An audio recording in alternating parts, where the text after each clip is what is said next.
Hello, everyone. Welcome back to another mathematics session.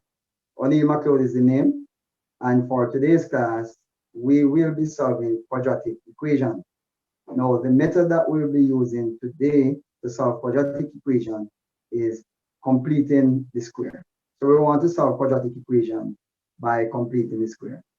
Now, in order for us to solve quadratic equation using completing the square, we first must be able to complete the square as it relates to a quadratic equation. Now, when we talk about completing the square, some person might think about geometry or measurement, so to speak.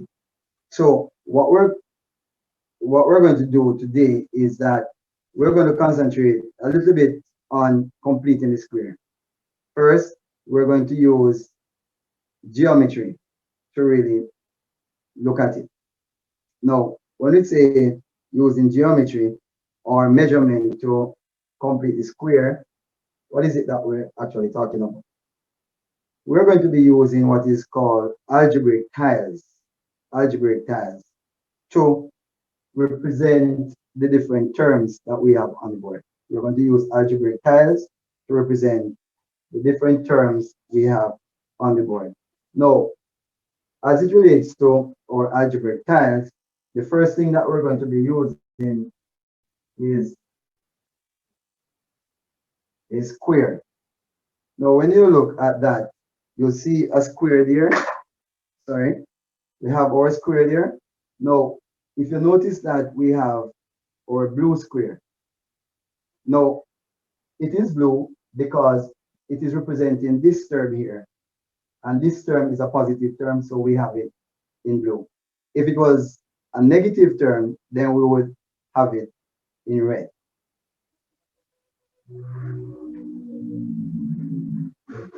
What we'll be using also is that we'll be using rectangles. If you notice there, that the height of that little rectangle there would have been the same as the square. So if I should use x to represent one side of the square, then it simply means that the rectangle, the height of the rectangle there would have been x just the same. Now, the width of the rectangle, however, we're going to use it as one unit. Whatever the unit may be, we're using it to represent one unit. Now, also, if we had, say, a negative here, then the rectangle would have been in red. All right, so we would have the rectangle in red. Well, you would have seen a little one, this little one here. This is just a unit square. And again, it is in red, and that would be representing the constant term. And if the constant term is negative, then we would have the red unit squares there. If it was positive, however, then we would end up with a blue one. All right? So let's go again. If it is blue, then it represents positive. If it is red, then negative.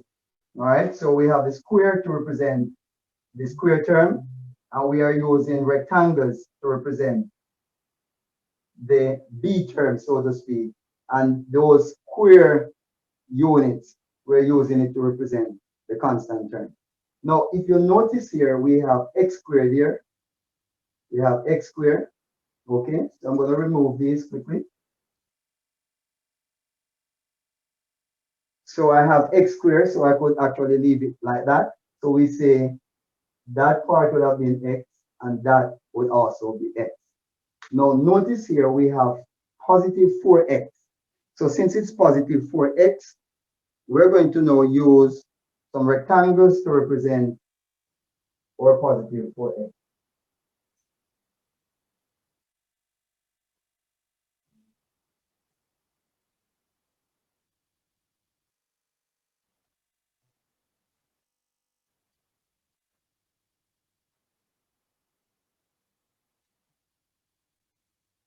Good. So we have it looking like that. Good. Now, here we end up with negative 5. And that would have been the units. So we end up with negative 5. So this quadratic here is being represented using geometry, using shapes to represent it. So here we start with the x squared, and now we have our rectangles. And then we have our 5 unit squares. Notice they're all in red because this is negative. These 4, they are in blue because we have these to be positive, and this is also positive, so it's in blue. Now, our range, we're going to rearrange them so that we end up with one big square. We're going to rearrange it so that we end up with one big square. Now, what I normally say to students is that when you see that those red ones, which is a negative, kind of view it as if they are missing. They are not there. Good, they are missing. So now it's time for us to rearrange. So since we're going to rearrange them, I'm going to just take these out. I need this.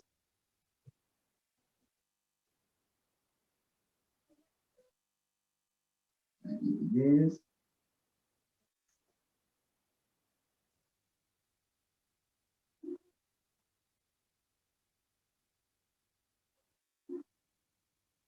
So we're going to rearrange them now. So let me just go to this part here. So I'm going to take this so that you can see that clearly. So I put my large square there. Good. So with that, I'm going to now arrange the rectangles now so that we form a square. So I'm going to have my rectangle place here. And I'm going to place another one here. Now I'm going to place one here because we want to form a square. And if we continue with it going out like that, then that would be like a rectangle. So we're arranging it so that it forms a square. So I have another one here. So now I arrange my algebra tiles and it is looking like that. But as it is there, we still haven't gotten our square just yet, because if you notice that this part here, we need something in this part in order to complete the square. Now, notice here that we need to place some unit squares in there. How many unit squares would you need here? Then that would have been 1, 2, 3, and that now would make it to be 4 unit squares in there. Now, when I look at that, I realize that that now is a square where we have the measurement here would have been x. We say that these are 1 unit in terms of the width. So that would have been 1 and 1. That would have been x. This would have been 1 and 1. The height of the rectangle is the same height as the square. So that would have been x. Here now we have our units. So this would have been 1 and 1. Good. So the length of this side of the square would have been x plus 1 plus 1. So the length of this side of the square would have been x plus 1 plus 1. So I could rewrite it as x plus 2. Let's look at this side of the square. This would have been x plus 1 plus 1. And if you check all the sides, you'll realize there that we end up with the same measurement on all the sides. Good? So you're convinced that this arrangement would no doubt make that be a square. Now, what if I ask you now to find the area of the square?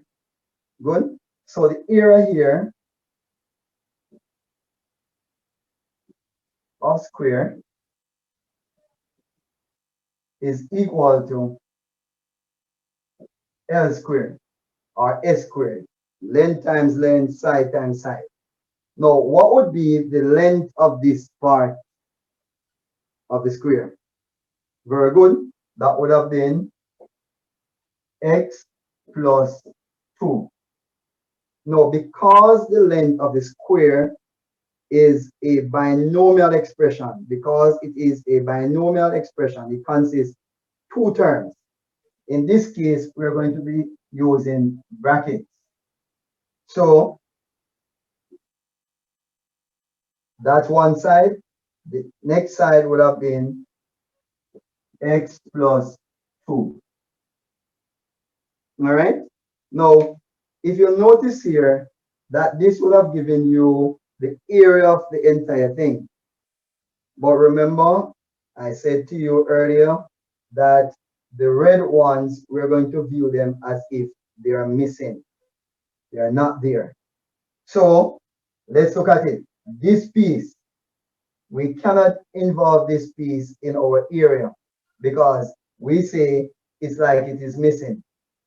So since it's already involved in this, it simply means that we now have to look at all of those red ones that are actually missing. So how many red ones do we have that would be missing? Good. So we have 1, 2, 3, 4 down here, plus the 5 that is up there. So in all, we'll end up having 9 that is missing. So I could write this now as I'm going to take out my 9 there. So I could write the area now as x plus 2. If you notice that we have the same thing in both brackets, if we notice we have the same thing in both brackets, so we could end up writing it as x plus 2 all squared minus 9. Now notice this that we have here is writing it the quadratic in the complete in the square form. It is the area of the entire thing minus the missing part, which is 5 here and 4 there.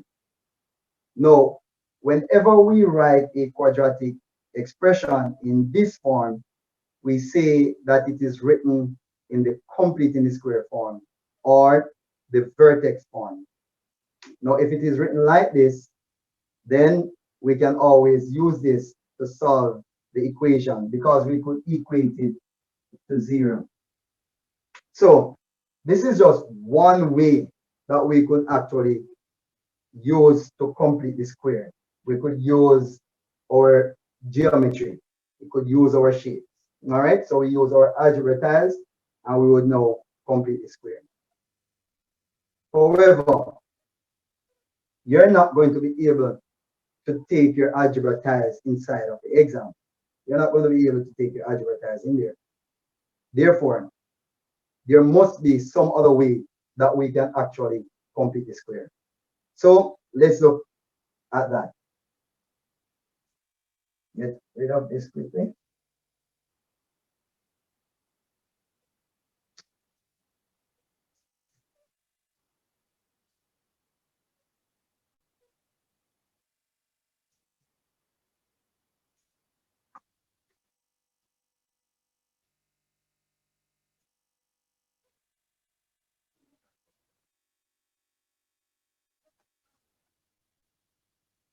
Right, so I'm going to clean all of this.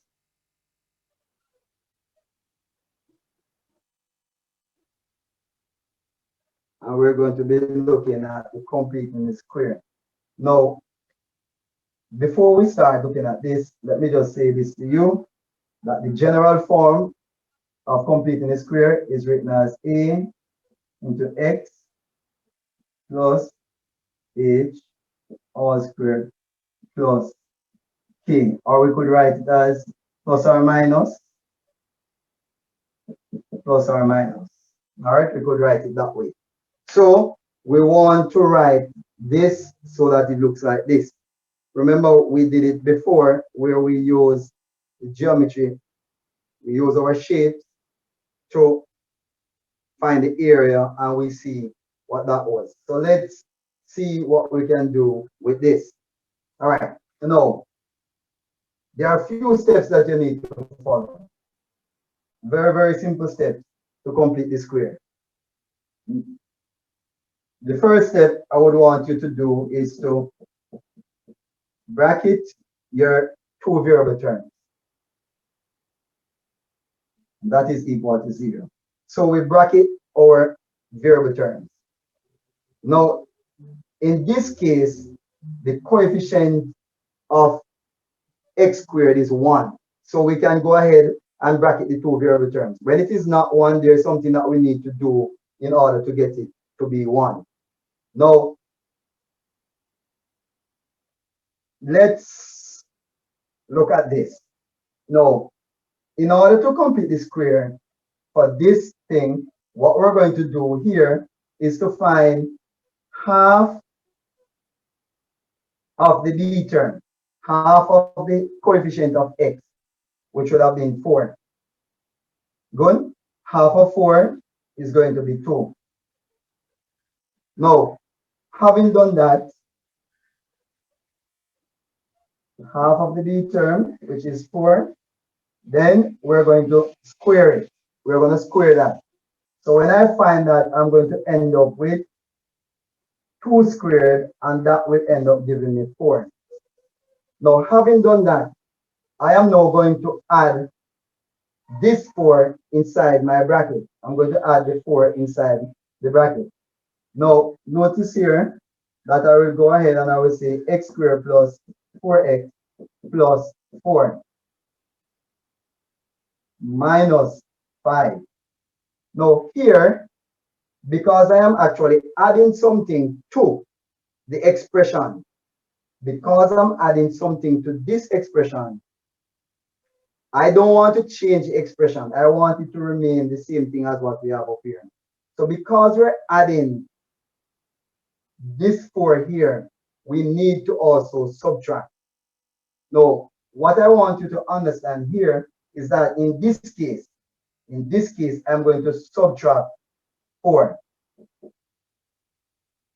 I'm going to subtract 4. And I keep saying in this case. Later on, you will see why I say in this case. Now, if I factorize what is inside here and simplify what is out here, then I would end up having it looking like this. So let's see what happens. If I factorize this from our factorization that we learned before, x and x, 2 and 2, the cross product here would give me 2x. That would also give me 2x. Now, what do I need from these two? I need positive 4x. So that would have been positive 4x. So both of them must be positive. So that will be positive, and that also will be positive. Remember, the horizontal arrangement would be our factors. So we end up with x plus 2 times x plus 2. When I simplify this part now, I end up with negative 9. And that is equal to 0. Now, remember here that since we have the same thing in both brackets, then we can now write it as x plus 2 all squared minus 9, and that would now equal to 0. So notice we end up with the same thing, but we're now doing it the algebraic way. And students, I just want you to understand here that completing the square, to complete the square for a quadratic expression is really a times a perfect square, a times a perfect square, plus or minus a constant. To complete the square is really a times a perfect square, plus or minus a constant. Now, let's look at this. This is now your perfect square. This is your perfect square. But what would A be right here? Good. In this case, A would be 1. Good. Now, notice it is A times a perfect square. in this case, minus a constant, and is equal to 0. So it is now written in the complete in the square form. We could now go a little bit further to solve this equation. However, we're going to leave it for a little while, and then we're going to come back and solve this equation. So we're going to look at another one. We're going to complete the square for that one, and then after which we can come back here and solve this equation. So let me get rid of this part.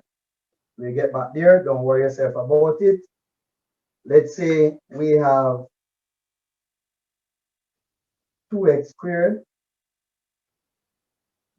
plus 4x minus 3.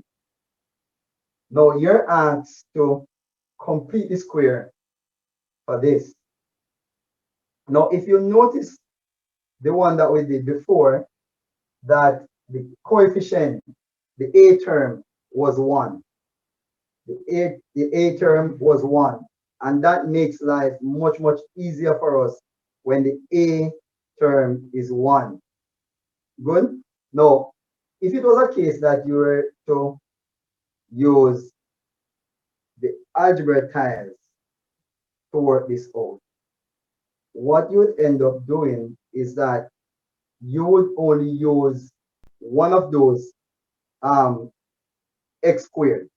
That x squared that you would use, this shape, this square that you use to represent the x squared, you would not use both of them. What you would use is 1, and then basically you would divide all of this into, you would complete the square for 1, and then at the end of the day, you multiply your answer by 2. That's what you would be doing.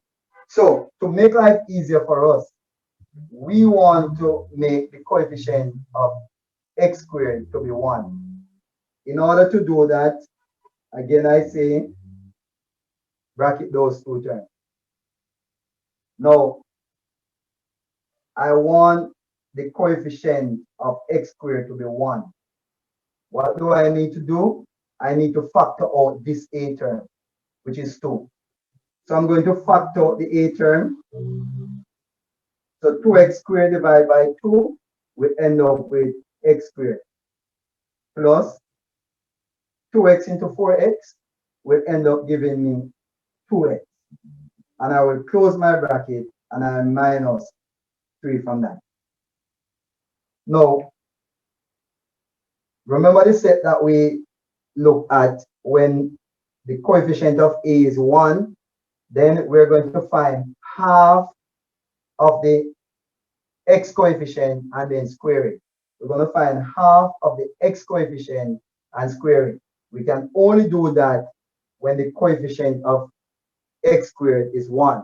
So when we factor out our 2 here, we actually made the coefficient to be 1.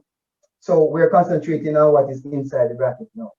So half of the coefficient of the x term, so that would have been half of 2, and then I'm going to square it. Now, half of 2 will give me 1. 1 squared will give me 1. Now, this one, I'm going to add it inside of the bracket. I'm going to add it inside here. So it ends up giving me x squared plus 2x plus 1. I have that inside the bracket. Minus 3. Now, this part you need to pay close attention to, because here we actually add 1 inside the bracket. Here we add 1 inside the bracket. Now the question is, will I now go and subtract 1? In this case, no, because this is what is happening. This one, or everything inside this bracket here, is now affected by this coefficient, this 2 here. Everything inside this bracket is now affected by the 2 that is out there. So what is it that we're going to subtract here is going to be 2 times whatever we add inside. The one before, we didn't need to do that because we had 1 there. And 1 times 4 would end up giving me 4 just the same. So we could just go ahead and subtract because the numerical value here was 1. So let's work this out now. We're going to factorize what is inside here and simplify what is out here. So to factorize that, remember we could write it as x and x. We have 1 and 1. Go across. So that will give me x. That will give me x. But what do I need? I need 2x. So both of them must be positive. So I add those. So that's positive and that's positive. Now, the horizontal arrangement would have been your factors. So I can now write it as 2 open bracket x plus 1 into x plus 1 minus, here you owe 3, you owe 2, so you end up owing 5. All right. Now here we have x plus 1 times x plus 1. That's a perfect square.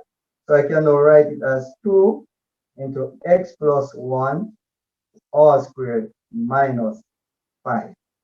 So there we have it. We have now written this expression at the top here in the completing square form. Now all we're saying here is that this is the same thing as this. If I should go and expand my brackets and simplify, then I would get this as my answer. All right, so that's it as it relates to the completing the square. But how do we know use completing the square to solve a quadratic equation? Now, we could start with this one. However, this one, we need some calculators for this for sure.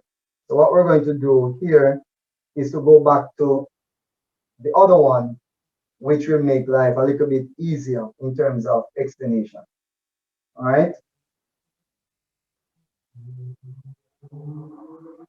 So we had x squared plus 4x minus 5 equals to 0. All right, so we want to use completing the square to solve it. So again, as was mentioned, we have to write this in the completing the square form first. So let's go. Let's put the 1 there. I want all of you to now look what is happening. We put the 1 there, so we have take out 1, it won't really affect it. So we have x squared plus 4x minus 5 equals to 0. Notice here, 1 divided into x squared will give me x squared. 1 divided into 4x will end up giving me 4x minus 5. Now the next step is to find half of the coefficient of x and then square it. Half of 4 will give me 2. When I square it, I end up getting 4. So 1 into x squared plus 4x plus 4 minus 5. Now, notice here that whatever we add inside here, we must now multiply by what is out here. But 1 times 4 will end up giving me 4. So I can just minus 4 there, and that is equal to 0. Now, you might ask the question, why is it that we found half of the coefficient of x and then square it? What we want to do is to turn inside the bracket here into a perfect square.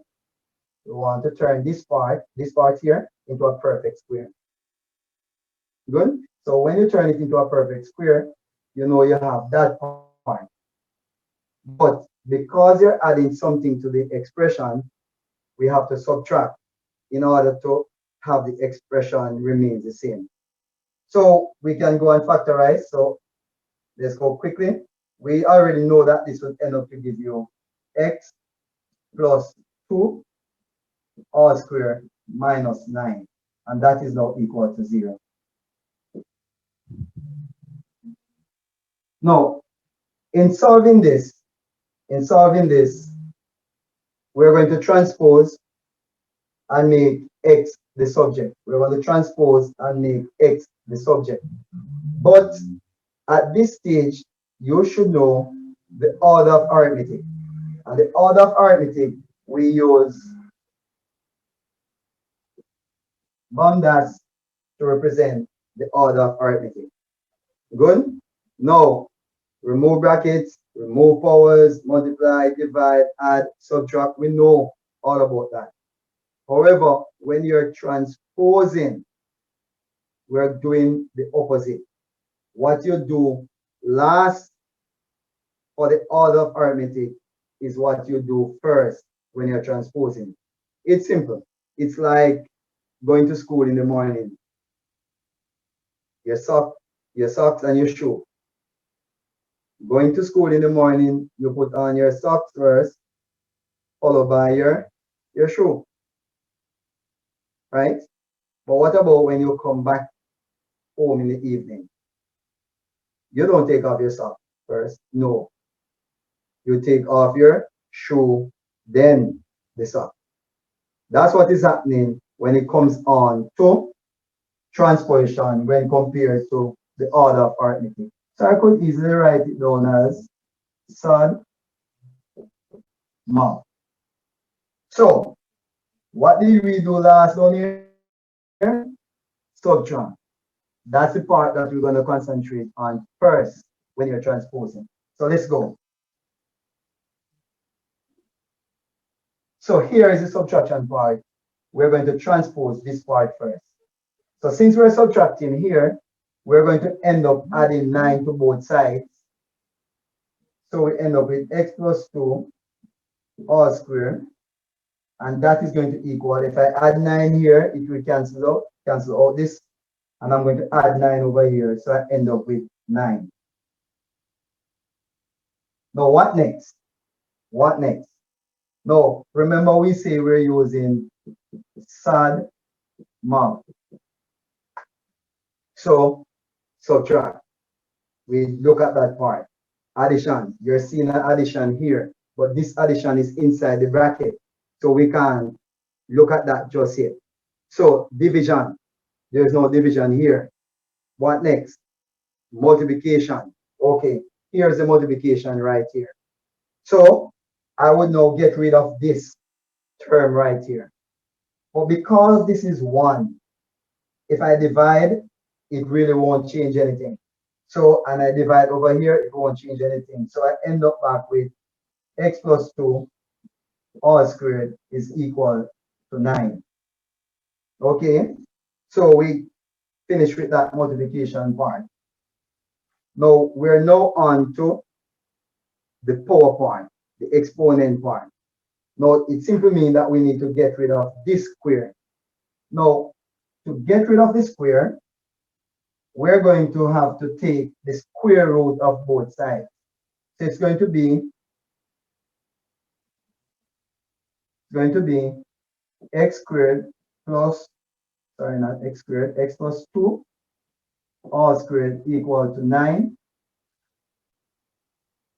Equals to 9. So I'm going to take the square root of that part, and I'm going to take the square root of that part. However, when you're transposing a square, it must be plus or minus. So I take the square root of that part, and then it becomes plus or minus the square root of that. Now you might ask a question, why is it that I have to put plus or minus there? Let's look at this. X squared is equal to 4. Now, if I ask you, what's the value of x? So that when I square x, it gives us 4. Then I know that many of you would be tempted to say, oh, it's 2.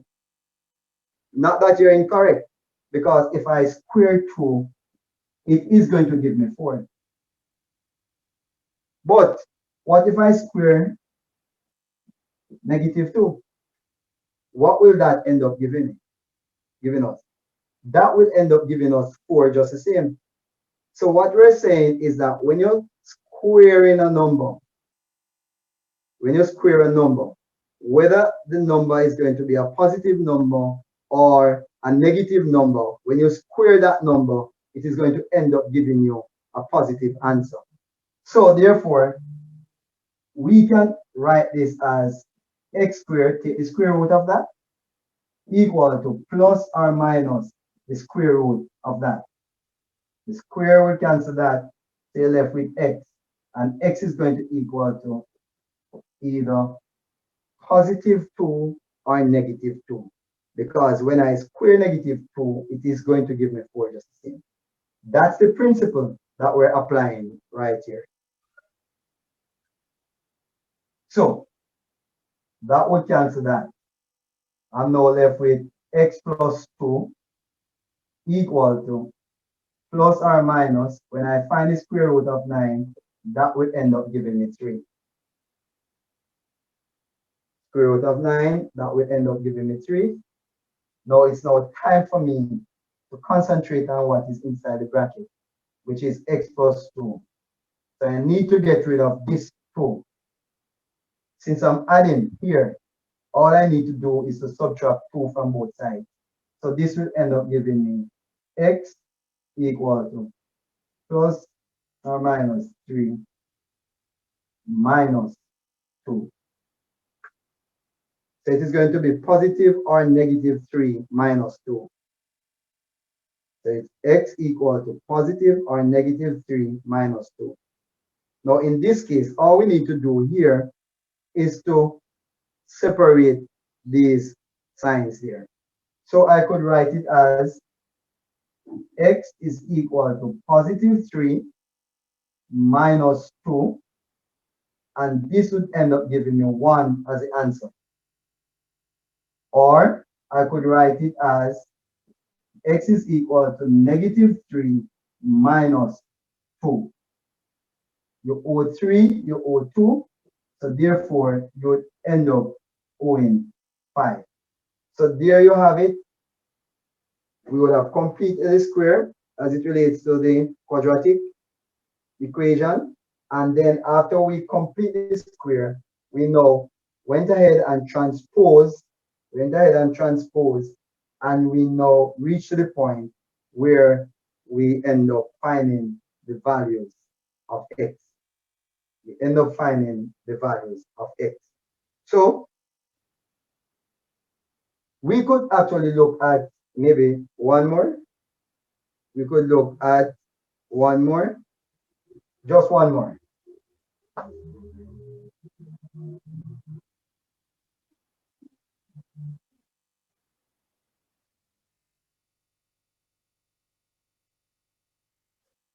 So let's look at this one quickly.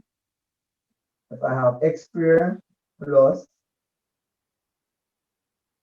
and let me use minus 12x, and this now would give me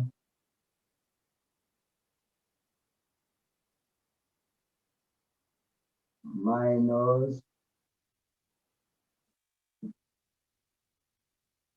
7. So let's look at that one and see if we could solve it quickly using the completing the square. Now, first we want to complete the square here. Now, since a is 1, it makes life easy for us. So again, we could factor out a is 1. It really won't change anything, but we're going to just do it just the same. So we factor out 1.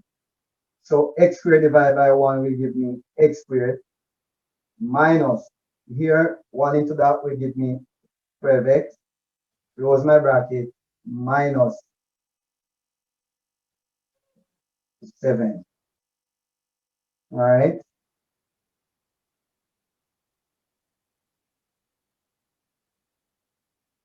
All right. I think I want to change this part and I'm going to put 6 there because I want you to be able to just using perfect square numbers. All right. Now, so I have it looking like that. So what we want to do now is to turn what is inside here into a perfect square.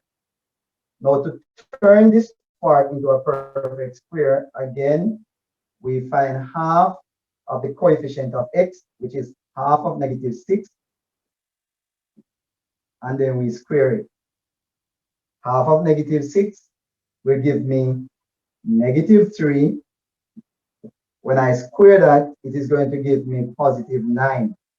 Now, if I add this inside my bracket, what is inside there becomes a perfect square.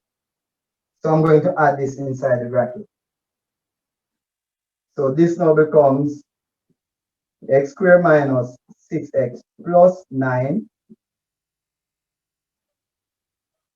minus 7.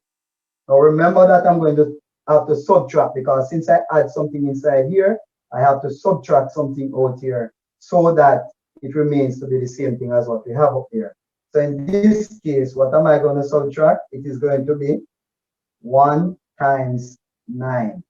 But remember, it won't really change anything because it's 1, but you have to be conscious of the fact that whatsoever is here, when you add what a number inside the bracket, it is affected by what is out here. Therefore, what is it that we're going to subtract here is going to be the a value here times whatever you add inside the bracket. So we can factorize in here and simplify what is out here. So let's factorize quickly. X. For this, I'm going to use 3 and 3. So here, the cross product will give me 3x. That will give me 3x. What do I need? I need -6x from it. Now, to get -6x, it means that this should be negative and that should be negative. So that's negative and that's negative. So I can now write it as 1, open bracket, x minus 3 times x minus 3. I need to simplify what is out here now. So this is going to give me -16, and that is now equal to 0. As you notice, we have the same thing in both brackets. So this now ends up to be x minus 3 all squared minus 16, and that is now equals to 0. So we have it now in the complete in the square form. It's just for us now to go ahead now, transpose, and make x the subject, and that would now end up giving us the solution. So let's go. Getting rid of the 16 here. Since we are subtracting, we're going to add it to both sides. So this becomes 1, open bracket, x minus 3 all squared, and that is going to equal to 16. The next step is that we're going to have to get rid of the numerical value here. As we said before, because it is 1, it really won't affect anything. So if I divide this side by 1, divide that side by 1, it would end up giving you the same thing. So we end up with x minus 3 all squared, and that is going to equal to 16. It's time for us to get rid of the square. So we're going to take the square root of this side, x minus 3 all squared, and that is going to equal to, you remember what we said before? This case is going to be plus or minus the square root of 16. Square root cancel the square, so we end up with x minus 3, and this is now equal to positive or negative 4. The last thing to do here is to get rid of this 3. Since we're subtracting it here, we're going to add it to both sides.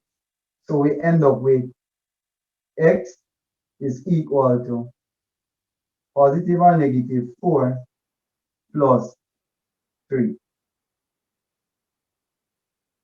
Again, we go ahead and we separate these signs and write them separately. So it's going to be x equal to positive 4 plus 3.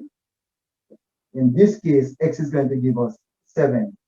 Or x is equal to negative 4 plus 3. In this case, we owe 4, but we have 3. So x is going to equal to negative 1. All right? So again, we would have solved this quadratic equation using completing the square. Now, all you need to do, students, is just practice as it relates to completing a square. All right?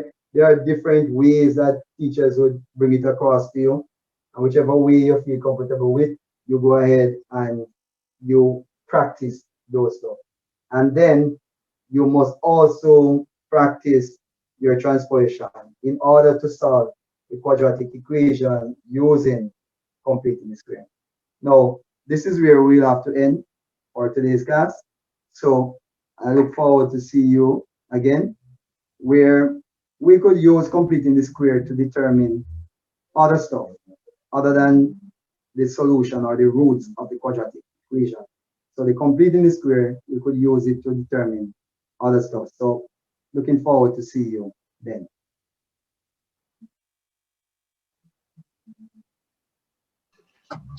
All right, good. Thank you. You're welcome.